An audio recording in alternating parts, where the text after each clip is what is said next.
Chapter 1: The Fists I Grew Out of. Some people grow up in homes that smell of cinnamon and warm bread. I grew up in a house that smelled of dusty linoleum, fatigue, and pent-up aggression. A house in which even the walls were afraid to say a word across. There was a light bulb on a string in our hallway. When it swung, casting shadows on the walls, I knew my brother was at home. He always came back as if on purpose, in those hours when I was already beginning to feel safe. Late at night, when my parents were already arguing listlessly over money, when I pretended to be reading a textbook, even though I had been looking at the same line for a long time. I wasn't expecting him. I was waiting for the moment when he wouldn't come. But he always came. And not empty-handed with a new reason why I'm a jerk. First there were slaps on the back of the head. Then, grabbing the collar.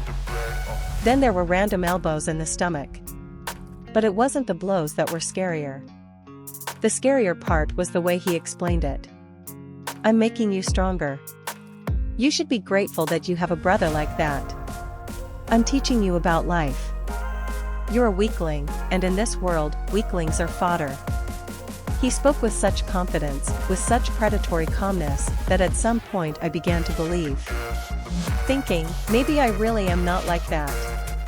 Maybe if I'd been stronger, he would have stopped. Maybe it's my fault that mom is always busy, and dad exists somewhere in the background of life, like a TV that no one is watching. One day he locked me in the bathroom for 2 hours. Just like that. Said, "You'll sit down and think about how to become a man." He turned off the light. I was sitting in the dark, and I could hear the tap running behind the wall, and I thought maybe he was right. Maybe this is growing up. I was 11. Then there are new levels. He started training on me. Invent trials. Stand on one leg on a stool. Push-ups until your arms break. Run to the end of the block and back without shoes. He called it an army at home. It seemed to me then that everyone was like that. That all the younger brothers go through this. That the elder brother is your personal commander, tutor, supervisor, priest. Mom, she said we were just at a difficult age. That guys grow up like that, sometimes through fights. Her voice was as empty as a kettle without water. She was cooking soup and closing her eyes to the bruises.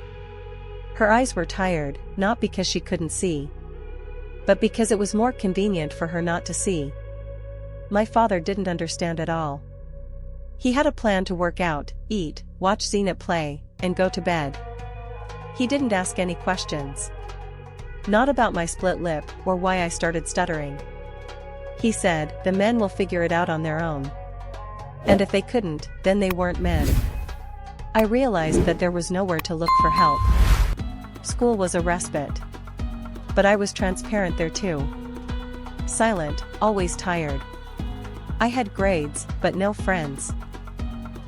How can you be friends when you're always waiting for a stab in the back, because it's the norm at home?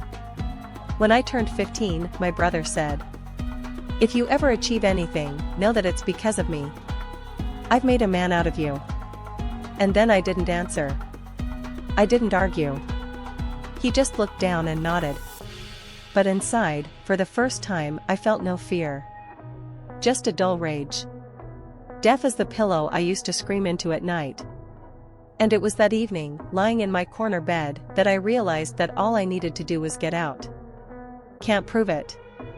No revenge. Just go so far away that he would never reach me again. Not by hand. Not a voice. Not in words. They tried to beat the weakness out of me in that house. But together with her, they knocked out childhood, trust, naivety, and warmth. And strangely enough, I stayed. A small, huddled man who will one day straighten up. And he will start building. Not with my fists. Not by shouting. But with silence and stubbornness. Out of nothing. Out of pain. Out of the cold. From the fists that I grew out of. Chapter 2: When I left, no one noticed. Separation, independence, the first step into the void. I left on a very ordinary day. The house smelled of burnt toast and unspeakable indifference. No one knew that I was going to disappear. No one felt me disappear. I just became a shadow that no longer casts light. And he left. My departure was not a protest. I didn't tear up things, didn't slam doors, didn't shout about injustice. Protest requires an audience, and I haven't had one in my life for a long time. I didn't leave my family, I left the scenery in which I lived as an extra against the background of other people's lines. It wasn't an escape. It was the removal of a cast from a soul that had already healed incorrectly. The room I slept in was no longer mine. It turned into a warehouse for everything that couldn't fit in the rest of the house: old boxes, my brother's shoes, tools. My bed was no longer a bed, but just a surface that I was allowed to lie on. There was a plastic chair in the corner, the only thing I could call my own. But I wasn't sitting on it either. My family looked through me, talked over me, and touched me. One day I tried to speak, out loud, not mentally. My voice sounded strange, as if it belonged to another person. Even I was startled by the unusual sound. After that, I fell silent for a long time. And when the day came, when I got up, dressed and went out, the silence remained the same. Only now I wasn't in it anymore. The bag was light. I didn't take almost anything. Inside, there are several things stacked neatly, almost reverently, like relics. Not because they were valuable, but because they were mine. And in this house, I had nothing more valuable than something that wasn't touched by other people's hands. I closed the door slowly, almost gently. Not as a person who harbors a grudge, but as a person who realized that everything had already happened here. All the blows, all the neglect, all the silent condemnations, they remained inside, like photos in an old album. I didn't tear the pages.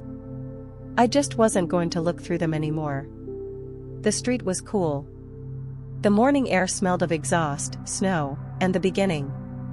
At that moment, I felt a strange clarity, as if after a long sleep I had finally woken up, and everything around me had not become easier, but it had become more real.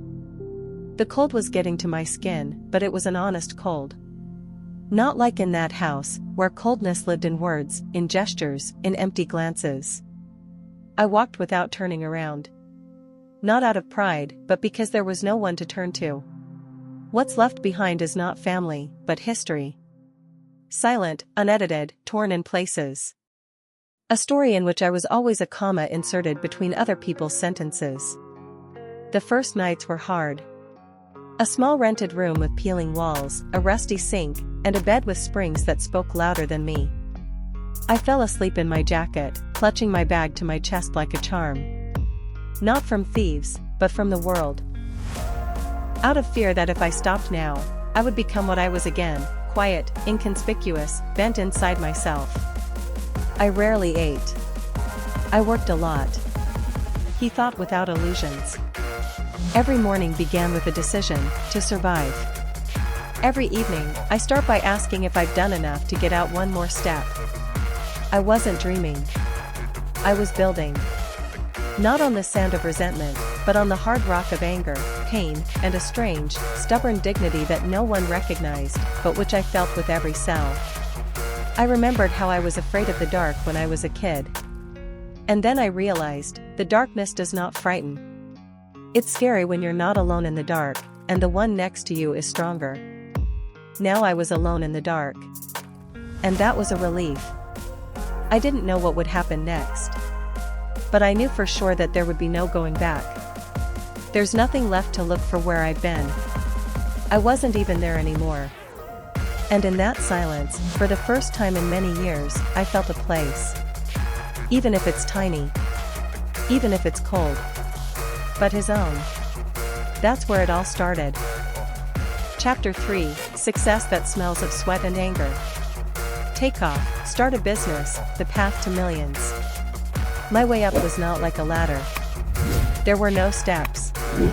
It was a thorny slope, loose as a freshly dug grave. I climbed not because I knew where I was going, but because I knew I couldn't go down anymore. There was no family, no warmth, no insurance left behind. Only the cold and the emptiness, in which I was the only one who could save me.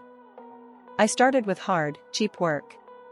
A loader, a handyman, an assistant for those who didn't even bother to remember my name. I was not paid enough. I was paid with a look down. But I collected these views in myself like bricks. I didn't spend a single cent extra.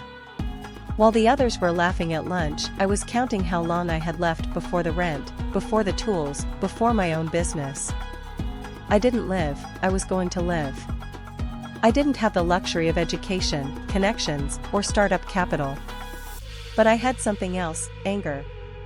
She didn't scream. She didn't burn.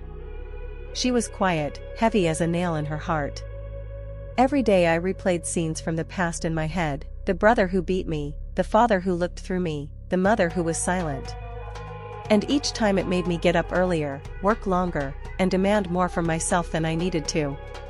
The first business started with a barn. A real, half-rotted barn that I rented for pennies. I made a workshop out of it. There was no heating, no light, no decent floor. But there was a table. So I started. I repaired furniture, restored what others considered trash. I took on things that others refused to do. I did it like my life depended on it. Because she was really dependent. The customers came slowly. The money was dripping, not flowing. But I kept going. I wasn't looking for inspiration, I was creating a structure. It's the same thing every morning. Every night is another plan. I didn't complain. Because complaining is a luxury available to those who have the shoulders to cry on. I had only me. Then the first success. One rich client. A random order that I executed with such meticulousness, as if I were restoring my own childhood. He's back. He brought others. I started to scale up. Moved from the barn to the hangar. I hired people. I stopped working with my hands and started thinking with my head. I began to see differently. The people I talked to talked about partnerships, investments, and opportunities. And I was thinking about a dream that I won't allow myself today. I ate on the run, lived in the rhythm of the war. My bones were buzzing in the evenings, but my soul was silent, it knew that we were on the right track. The first million did not come suddenly. It seeped through fears, through fatigue, through loneliness. It was not a victory, but a proof, I got out. I could. Not because he was talented. But because I couldn't stand being laughed at anymore. Now my workers called me sir. The tenants were lining up. I owned rooms that I couldn't even afford to inspect before. I became the one I once looked up to. But inside, the same boy remained, only now with his back straight and his arms hardened not by physical labor, but by pain. My name started to be heard in meetings. I was invited to an interview. But I almost never agreed. Because he didn't know how to talk about himself in beautiful terms. What was I supposed to say? That my business is built on fear? On hunger? On hatred fused into stubbornness? When I looked in the mirror, I saw a man who was no longer afraid of the dark. But not because there is more light, but because it has become the darkness that others fear. That's what success smells like. Not with money. Not with spirits. Not leather chairs. And then, anger and bitterness, which was not swallowed, but turned into fuel. And I walked on. Because now that I finally learned how to build, I wasn't going to stop. Chapter 4